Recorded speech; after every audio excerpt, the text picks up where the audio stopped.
시간은 요한계시록 정복 시리즈 42번째 시간으로 첫째화의 피해자가 되겠습니다. 종말적인 계시로 볼 때 첫째화는 대단히 중요한 사건입니다.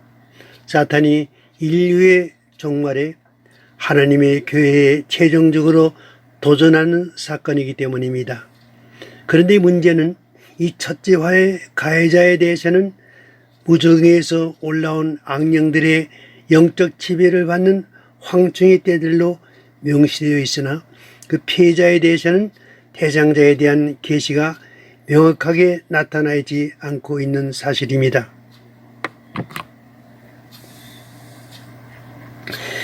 이들 황충의 떼에게 내려진 첫 번째 명령은 땅에 풀이나 푸른 것이나 각종 수목은 해하지 말라는 것입니다. 이들 황충의 떼들은 메뚜기 떼들이 아니기 때문에 땅에 있는 풀 종류에게 피해를 주는 것이 아닙니다. 그리고 이미 악령의 지배 아래서 그 사상적 노예가 되어 있는 세상 사람들을 피해의 대상으로 삼은 것도 아닙니다.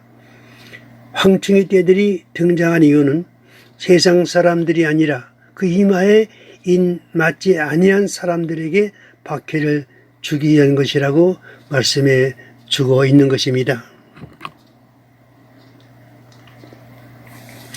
인간 황충이들은 가해자 입장에서 이마에 인 맞지 아니한 사람들만을 괴롭힐 자들입니다. 이 황충이 떼들은 사탄에 의해 무저행 속에서 풀려나온 악령들의 지배를 받고 있는 자들이기 때문에 이들은 모두 불신자들입니다. 이들은 쑥물로 더럽혀진 음료교회와 모든 불신자들로 더불어 손을 잡고 맹렬하게 활동할 것입니다.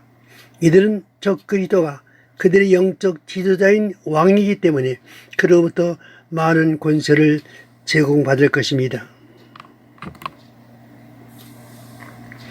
그러므로 이들의 투쟁 대상은 결코 불신자에게 속한 사람들이 아닙니다. 이 세상은 이미 등장한 적 그리스도를 그들의 메시아로 영접하고 있으며 그의 등장을 놀랍게 여겨 그를 따를 것이라고 계시록 13장 3절에서 말씀해 주고 있습니다. 그런데 무엇 때문에 황충이 떼들이 자기들 편에서 적 그리스도를 따르는 세상 사람들에게 5달 동안이나 죽음의 복음과는 괴로운 고통을 줄 것입니까? 온 세상이 적 그리스도를 환호하며 그를 메시아로 높이는 일에 동조하지 않고 진리를 따르며 가짜 메시아를 배격하고 진짜 메시아를 기다리는 무리가 있습니다. 이들은 그리스도의 이름을 지키며 그 이름을 배반치 아니하는 무리들입니다. 황충의 떼들은 바로 이들을 공격의 대상으로 삼고 핍박을 가하는 것입니다. 그런 거로 해입은 여자로 등장하는 하나님의 교회는 7년 환란 중 전 3년간 기간 이들의 공격을 받게 되며 그 환란의 최절정에 이르는 시기가 전 3년 반이 맞춰지는 시점에서 거꾸로 5달간이 되는 것입니다. 이처럼 하나님의 교회가 황충이 떼들에 의해 박해를 받는 환란이 첫째화로 불리우는 5개월 황충이 환란입니다. 이마에 하나님의 인맞지 아니한 사람들이란 누구냐? 4절 말씀을 보시겠습니다. 그들에게 이르시되 땅에 풀이나 푸른 것이나 각종 수목은 해하지 말고 오직 이마에 하나님의 인침을 받지 아니한 사람들만 해하라 하시더라고 했습니다. 하나님께서 이들 황충이 떼들에게 내리신 명령은 오직 이마에 하나님의 인침받지 아니한 사람들만 해라는 것입니다.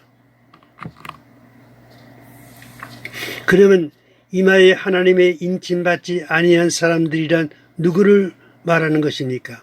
여기서 우리는 계시록 7장으로 되돌아가야 이 문제의 해답을 찾을 수 있습니다. 왜냐하면 그곳에 이마에 인침받은 사람들이 누구이며 인침받지 못하고 큰 흰옷 입은 무리 가운데 속한 자가 누구인가에 대한 해답이 나오기 때문입니다. 이마에 인침받지 아니한 사람들이란 14만 4천 명에 속하지 않은 이 사람들이기 때문입니다.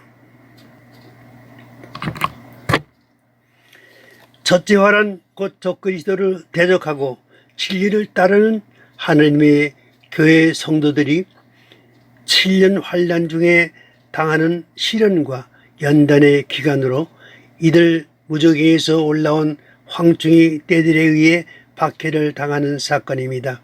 이 박해에 대해 계시록 2장 10절에서 10일 동안의 환난이라고 말씀해 주며 7장 14절에서 큰 환난이라고 했으며 12장 13절에서는 용이 땅으로 내어 쫓긴 후 남자를 낳은 여자를 박해한다고 했습니다.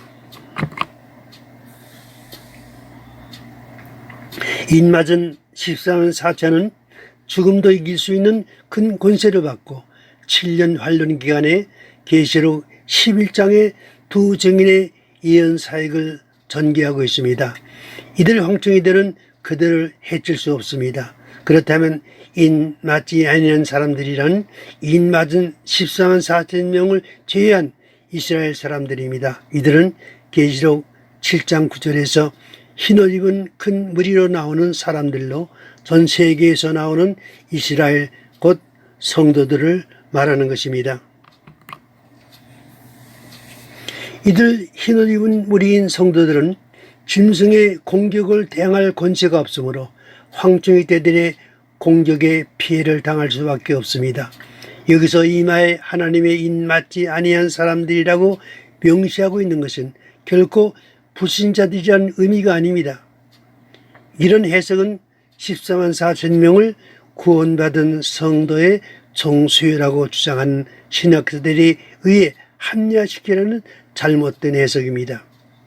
무정에게서 올라온 황충이 떼들, 독이 무정의 사자인 짐승을 왕으로 섬기는 황충이들이 교회는 보호해주고 짐승을 따르는 불신자들을 핍박한다는 논리는 성경에 합당치 않는 것입니다.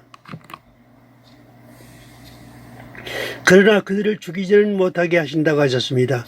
그리스도인들은 이때에 이들 황충이 떼들로부터 박해를 받긴 하지만 결코 죽임을 당하지는 않습니다. 그 이유는 이 기간은 죽도록 충성하라고 말씀하신 것처럼 믿음의 연단으로 시련을 받을 뿐 죽음을 주는 재앙이 아닌 것입니다. 그리고 그날에는 죽기를 구하여도 얻지 못하고 죽고 싶으나 죽음이 저희를 피하리라고 하셨습니다.